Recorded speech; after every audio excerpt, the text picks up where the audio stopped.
우리 주신 하나님의 말씀 시편 87편 1절부터 7절까지의 말씀입니다.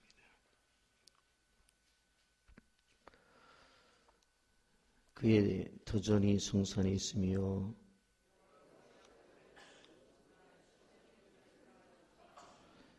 하나님의 성이여 너를 가리켜 영광스럽다 말하는도다. 셀라.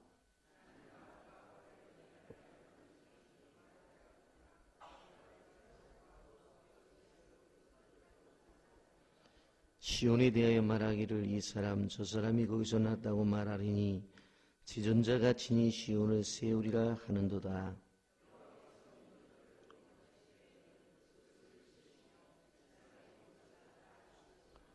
함께 읽습니다. 노래하는 자와 뛰어노는 자들이 말하기를 나의 모든 근원이 내게 있다 하리로다. 아멘. 이 새벽에 주님의 전에 나온 여러분들을 예수님의 이름으로 축복하고 환영합니다. 여러분, 하나님께서 우리에게 가장 원하시는 것, 또 하나님이 우리를 통해 가장 기뻐 받으시는 것이 여러분들 뭐라고 생각합니까? 정답은 예배입니다. 예배를 하나님이 가장 원하셔요. 그리고 기뻐하세요. 그런데 이 예배를 받으시기 위해서 하나님이 세상에 두신 것이 있습니다. 그것이 아브라함과 이삭과 야곱 족장 시대에는 제단을 두셔서 하나님께서 우리의 예배를 제사를 받으셨어요. 그리고 출애굽 시대에는 회막, 하나님과 만남이라고 해서 회막이라고 말했고, 이사를 다닌다고 해서 장막이라고 말했고, 또 거룩한 장소라고 해서 말했던 성막을 하나님이 두셔서 그곳에서 제사를 통해서 하나님이 바로 우리와 만남을 주셨어요. 그리고 이스라엘 백성들이 이제 가나안에 들어가게 되어지는데 그곳에 우리가 잘 아는 성전을 주셨습니다. 그래서 그곳에서 제사를 받으셨고, 바로 그것이 있는 장소를 성산이다 혹은 시온이다라고 그렇게 표현을 하셨습니다. 그리고는 신약시대에 오셔서 예수님의 피로 값주시고 교회를 세우셨습니다.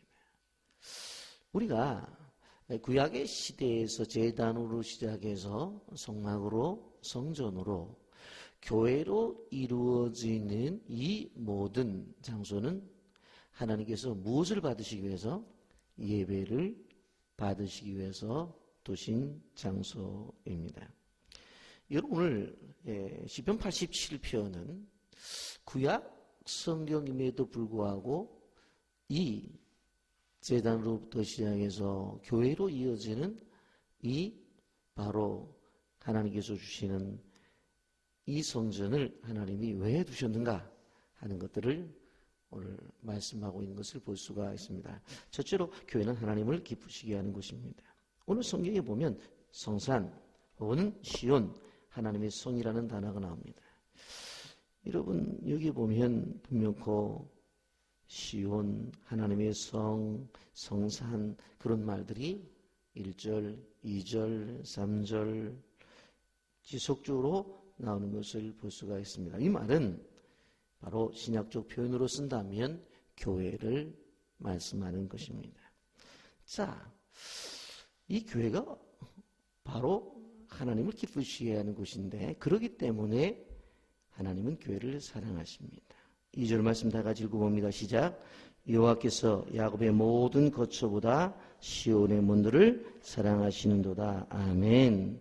모든 장소보다도 시온의 문을 사랑하신다고 했어요. 여러분, 사람이 사는 곳에 얼마나 아름다운 건물이 많습니까? 최고의 건축미를 자랑하는 그러한 건축 대상을 받은 건축물도 있습니다. 이런 왕궁을 가보세요. 그 크기라든가 그 조경이라든가 정말로 너무나 아름답잖아요. 그 아름다움은 다른 것에 비교할 수가 없습니다. 수백 년이 지난 오랜 건물인데도 지금까지 잘 보존된 이유는 바로 그 건축의 기술력 때문입니다. 그래서 수많은 사람들이 지금도 그것을 관광을 합니다. 그런데 하나님은 그렇게 잘 지어진 건축물보다도 아름다운 조경이 이루어진 그러한 것보다도 하나님의 교회를, 성전을 더욱더 사랑하신다고 말씀을 하고 있습니다. 왜 그래요? 비록 건물의 모양이나 크기가 부족하더라도 그것이 하나님의 성전이기 때문에 그래요. 그곳에서 하나님 앞에 예배가 드려지기 때문에 그래요.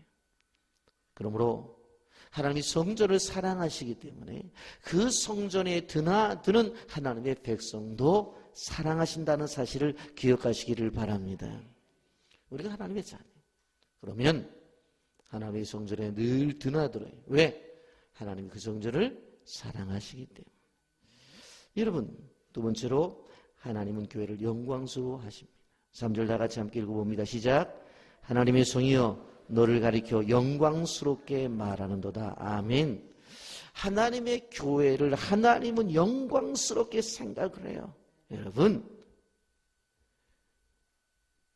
우리나라 선수가 올림픽에 참가를 해서 좋은 성적을 거두게 되면 금메달을 따요.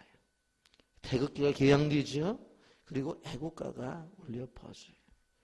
그 광경을 보는 모든 국민들은 자랑스러워해요. 많은 사람들이 눈물을 흘리기도 해요. 여러분, 하나님께서 이 하나님의 성을 바라보실 때에 정말로 영광스럽고 자랑스럽게 생각해요. 교회를 바라볼 때에 자랑스럽고 영광스럽게 생각해요. 한 나라의 애국가는 바로 하나이지만 바로 하나님 나라의 애국가는 1장 만복의 근원 하나님으로부터 시작해서 645장 아멘송이 끝날 때까지 어떠한 찬송을 부르든지 간에 하나님은 우리의 찬송을 기쁘게 받으시고 우리의 찬송을 들을 때 즐거워하세요. 여러분, 창조주이시고 영광의 주인공이신 그 하나님께 이 교회를 바라보면서 영광스럽게 생각한다는 사실을 기억하시기를 주님의 이름으로 축복합니다. 교회는 하나님이 친히 세우신 것입니다. 5절 다 같이 봅니다. 시작. 시온에 대하여 말하기를 이 사람 저 사람이 거기서 났다고 말하리니 지존자가 친히 시온을 세우리라 하는도다. 지존자가 친히 시온을 세웁니다. 하나님의 교회는 사람이 세우는 것이 아니에요. 하나님의 교회는 바로 지존자 하나님이 친히 세우는 것이에요. 물론 아브라함과 이삭과 야곱에게 제단을 쌓으라고 말했어요. 모세에게 광야에서 성막을 건축하라고 말씀을 했고 바로 성전 건축에 대해서 다윗이 준비를 했고 솔로몬이 세운 것 우리가 알아요. 여러분, 지상의 교회에 주님의 피로 값주시고 사셨다는 걸 알아요. 그러니 교회는 누가 세운 거예요? 하나님이 세운 거예요. 하나님이. 지존자가 친히 시온을 세우리라. 아멘. 제가 처음에 서울에서 저희 집사람과 아이 둘 데리고 이제 아무도 없는 인천에 개척을 해서 내려왔는데 저는 그래도 부모 교육자 때 규모가 있는 교회에 있었기 때문에 개척하면 교인들이 좀 많이 올 줄 알았어요. 그런데 정작 그렇질 않아요. 제가 기억하기로 저희 교회 창립 예배 때 제가 몸담고 있었던 교회에서 지하실에 개척하는 그 목사님 가보자. 그래도 가서 기도라도 해줘야 되지 하고 처음에 설립 예배 때 온 인원이 한 500명 정도 왔어요. 와서 떡을 해서 동네 다 돌리고 그러고서 이제 제가 양목교 6년 동안 있었으니까 인사를 하면서 가는 거예요. 목사님 열심히 하세요. 잘하세요. 잘할 겁니다. 하고 그 많은 사람들이 쭉 빠져나가서 나중에 보니까 우리 식구밖에 안 남았어요. 야, 조금 전만 해도 한 500명 나왔었는데 도대체 이제부터 이제 목회가 시작되는 거예요. 그 다음 새벽부터 새벽 기도를 하는데 지금까지 감사한 게 한 명씩이라도 보내주셨어요. 그래서 목회를 하는데 너무 힘든 거예요. 너무 힘든 거예요. 한 번은 비가 와가지고 지하실에 물이 팍 차가지고 그냥 펌프 갖다가 다 품어내고 바닥은 다 깔았는데 다 또 뜯어내야 되잖아요. 물 찼으니까. 아휴, 돈도 없는데 이거 해서 새 거 해놨더니 또 이렇게 또 비가 와가지고 또 물이 차가지고 이렇게 다 뜯어내고. 어느 날 너무너무 내 마음이 답답한 거야. 그래서 새벽기도 끝나고 나서 하나님 앞에 강단성에 엎드려서 기도를 하는 거예요. 하나님, 이럴 줄 알았으면 그냥 다른 교회에서 오라고 그럴 때 가라고 하시지 왜 나를 개척을 시켜서 이 고생을 시킵니까? 그러면서 제가 새벽에 나와서 문 열고 또 이렇게 또 한 많은 사람들이 많아서 기도하는 사람들이 많은지 12시 넘어까지 기도를 해. 그러니까 또 그냥 놔두고 가면 안 되잖아요. 상가 전체가 있으니까. 그래 기다렸다가 문 닫고 12시 반이나 들어가가지고 또 새벽 기도 나오다가 뭐 그때 뭐가 있었습니까? 그냥 뛰어오다가 또 넘어져가 무릎팍 다 깨져가지고 양복 한 벌 있는 거 찢어져가지고 그냥 피 철철 흘리고 막 이렇게 고생을 하다 보니까 나중에 뭐 너무 힘이 든 거예요. 그 후에 자전거 하나 주셔서 저 집사람 뒤에 태우고서 왔다 갔다 하는데 이틀 만에 누가 또 훔쳐갔어요. 그거를 또 고생을 하면서 그러면서 강대상에 엎드려서 하나님, 내가 이거 새벽에 나왔죠. 청소도 내가 해야 되죠. 다 내가 해야 되는데 하나님, 제가 땀을 얼마나 흘리고 했는데 교인을 보내주셔야 되죠. 하고 제가 막 그냥 하소연을 하면서 펑펑 눈물이 쏟아지는 거예요. 그런데 그때 제가 그렇게 눈물을 흘리면서 내가 이렇게 교회를 오라는 교회 안 가고 지하실에 개척을 하고 교인도 한 명도 없는 곳에 와서 내가 이렇게 목회를 하는데 교인이라도 보내줘야 될 게 아니냐. 그러면서 철철 울면서 내가 얼마나 주님의 교회를 위해서 땀을 흘렸냐고 막 큰 소리를 치면서 내가 할 만큼 하지 않았냐고 막 그랬는데 그 순간에 하나님이 저한테 주는 음성이 있어요. 네가 이 교회를 위해서 땀을 흘렸다고. 나는 이 교회를 위해서 피를 흘렸답니다. 그 음성을 듣고요. 저는 그래도 하지 않았습니까? 남들이 오라는데 안 갔고 온다고 하는 사람도 다 오지 말고 나는 정말로 맨바닥에서 한번 해보겠다고 시작을 했는데 교인에도 보내줘야 될 게 아니냐고. 그래서 내가 땀 흘리지 않았냐고. 그러면 도대체 뭘 보여줘야 되지? 이렇게 사람 살겠냐고. 목사지만 하고 막 그냥 엎드려서 대성통곡을 하니까 하나님이 그러시는 거예요. 뭐라고 그러냐면 이 교회를 위해서 땀을 흘렸다고. 나는 이 교회를 위해서 피를 흘렸다. 그러면서 눈물이 쫙 흘려지면서 그때 피눈물을 주님의 십자가에 흘린 눈물을 봐서 눈물이 펄건 눈물이 보여요. 그 이후로부터 제가 교회에 대한 교회관이 달라졌어요. 그렇구나. 지하실에 비가 와도 물이 차는 교회도 주님이 세운 교회고 2층 교회도 주님이 세운 피로 값주시고 사신 교회고 그 건물로 세워진 교회만이 주님이 세우신 교회가 아니라 단 교인이 한 명이 없어서 사모님 혼자 앞에 놓고 예배를 드리는 교회도 주님이 피로 값주시고 사신 교회구나. 그 다음부터 제가 지나가면서 다 축복해요. 지하실 교회도 축복. 저 교회도 주님이 피로 값주시고 사신 교회 아닙니까? 2층 교회도 저 교회도 주님이 피로 값주시고 사신 교회가 아닙니다. 여러분 기억해야 돼요. 제가 제자 훈련을 하든 성경 공부를 하든 그렇게 얘기를 하죠. 교회에 대해서 함부로 얘기하면 안 돼. 그 안에 있는 사람들이 잘못된 것이지 교회에 대해서 함부로 얘기하면 안 돼. 왜? 그 교회는 어떻게 되었든지 간에 주님의 피로 값주고 사셨어요.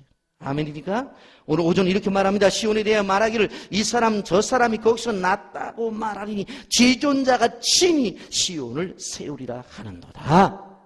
주님이 세우신 거예요. 주님이 세우신 거예요. 여러분 그러면 그렇게 얼마나 교회가 하나님 보시기에 사랑스러워요.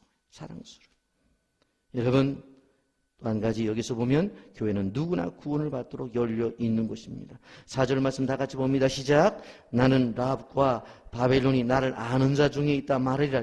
보라 블레셋과 두로와 구스요 이것들도 거기서 났다 하리로다. 아니 여기 보니까 이상한 이름들이 나와요. 라합, 바벨론, 블레셋, 두로, 구스는 이디오피아죠. 이 사람들이 뭐라고 말해요? 나도 시온 출신이야. 나도 그렇게 이야기하는 거예요. 여러분 하나님께서 열방에게 복음을 전하고 열방의 복음이 전파되어야 주님이 오신다는 뜻이 이미 다 구약 성경에 기록이 되어 있어요. 여러분, 한국 교회사를 보게 되면 재미난 일들이 많이 있습니다. 박송춘 씨라는 분이 계십니다. 이 사람이 조선 말기에 개를 잡는 백정이었어요. 여러분, 우리나라가 120년 전만 해도 바로 4계급이 있었어요. 첫째 양반, 두 번째 중인, 세 번째 상민, 네 번째 천민. 그리고 그 밑에 들어가지도 못하는 사람들도 있었어요. 엄밀하게 따지면 5그룹이 있었어요. 5그룹이. 뭐 인도만 그런 게 아니에요. 우리나라가 그랬어요. 우리나라가.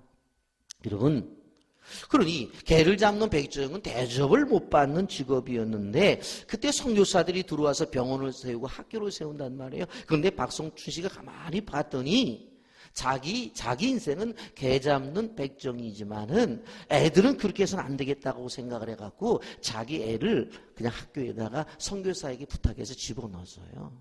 그래서 자기 아들은 선교사가 세운 학교에 다니게 된 거예요. 근데 어느 날 자신이 장티푸스에 걸렸어요. 아버지가 장티푸스에 걸렸으니까 이 아들이 선교사님에게 와서 우리 아버지가 열이 펄펄 나고 죽게 생겼다는 거예요. 그래서 선교사가 바로 에디슨이라고 하는 선교사가 의료 선교사가 와서 치료를 해줘요. 그리고는 예수를 믿게 돼요. 바로 1893년 서울에서 백정교인 1호라고 하는 사람이 탄생이 되었습니다. 그 모습을 보고 나서 마포삼률 선교사가 사랑을 해서 박송춘 씨, 당신이 원하는 거 있으면 한 가지 들어주겠다고 그렇게 말했더니 이 사람이 뭐라고 말을 하냐면 내가 갓을 쓰고 싶습니다. 그리고 도포를 입고 싶습니다. 그리고 성경을 들고 예배당에 가고 싶습니다. 당시에선 이거 이루어질 수가 없는 거예요. 아니, 개를 잡는 백정이 어떻게 갓을 써요? 양반이 쓰는 것을. 어떻게 도포를 입어요? 못 입어요. 성경을 들고, 아직까지도 선교사들이 들어왔지만 그렇게 성경책 들고 왔다 갔다 할 그런 때가 아니에요. 그리고 예배당에 간다고요? 왜? 예배당은 양반만 그때만 해도 갔어요. 양반만. 여러분, 양반 행세를 할 수가 없는 거예요.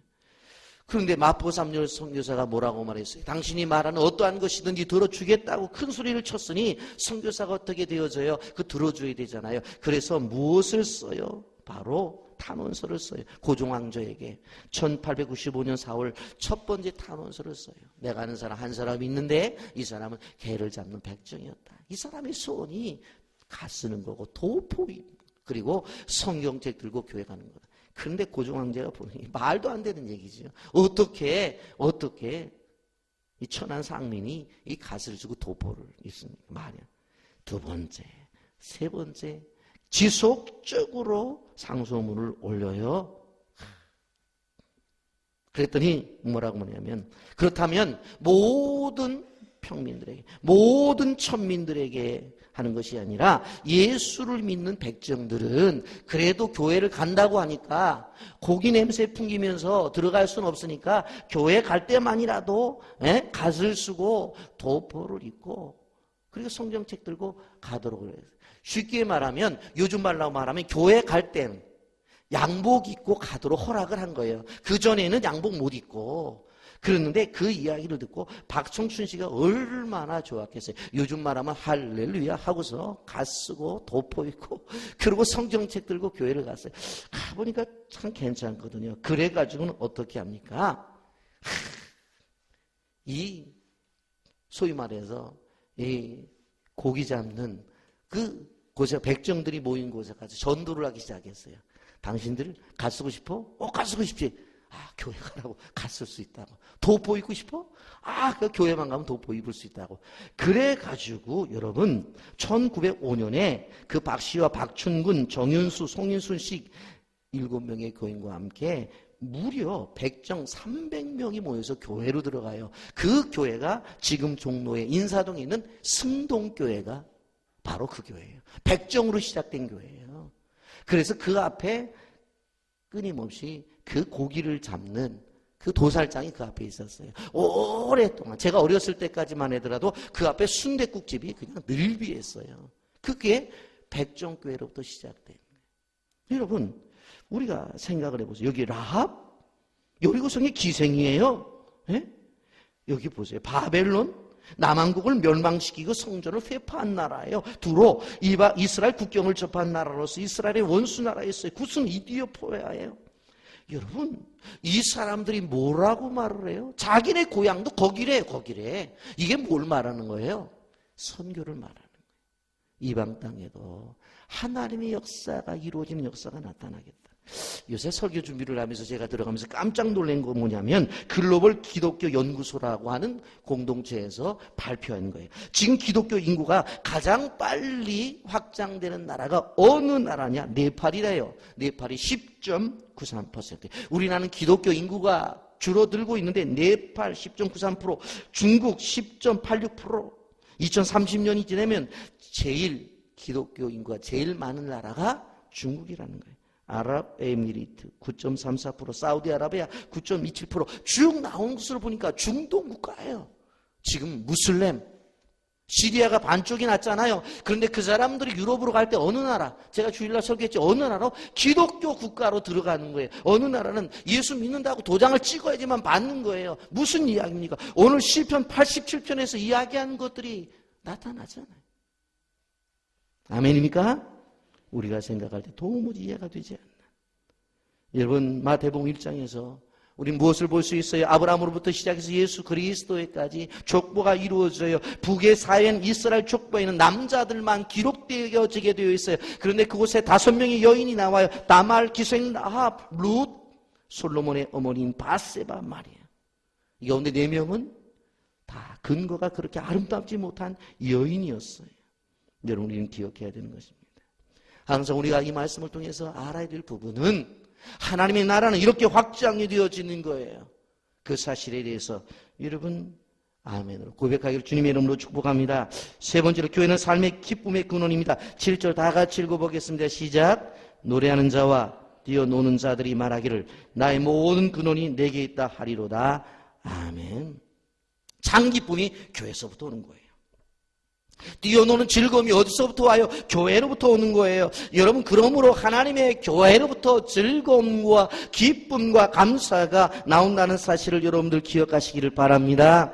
세상살이 힘들고 스트레스를 받았다 하더라도 교회에 와서 성도들과 친밀하게 교제를 하며 하나님께서 하늘로 또 주는 진리를 받아들이면 우리의 마음에 기쁨과 즐거움이, 그래서 찬송이 저절로 나오고 삶의 모든 문제가 해결이 되어 병들고 상한 마음의 육신이 치료를 받는 은혜가 어디로부터? 하나님의 교회로부터 오는 겁니다. 그래서 우리 삶의 중심은 어디가 되어져야 돼요? 교회가 되어져야 돼. 이렇게 새벽도 하나님께 찬양을 드리고 하루 일을 하다가도 지나가다가 들려서 하나님의 교회 예배를 드리고 예배 시간마다 모여서 주님을 노래하고 찬양하며 나가는 그 모습 속에서 우리의 하나님이 주시는 은총이 드러나는 거예요. 그렇기 때문에 오늘 이 말씀을 꼭 기억해야 돼요. 말씀을 마칩니다. 교회는 하나님을 기쁘시게 하는 것입니다. 교회는 누구나 구원받도록 열려 있는 곳입니다. 그래서 이제 무슬림 지역에도 하나님의 복음이 들어가 교회가 세워지는 거예요. 교회는 삶의 기쁨의 근원입니다. 교회를 통해서 이 기쁨이 여러분에게 임하기를 주님의 이름으로 축복합니다. 아멘.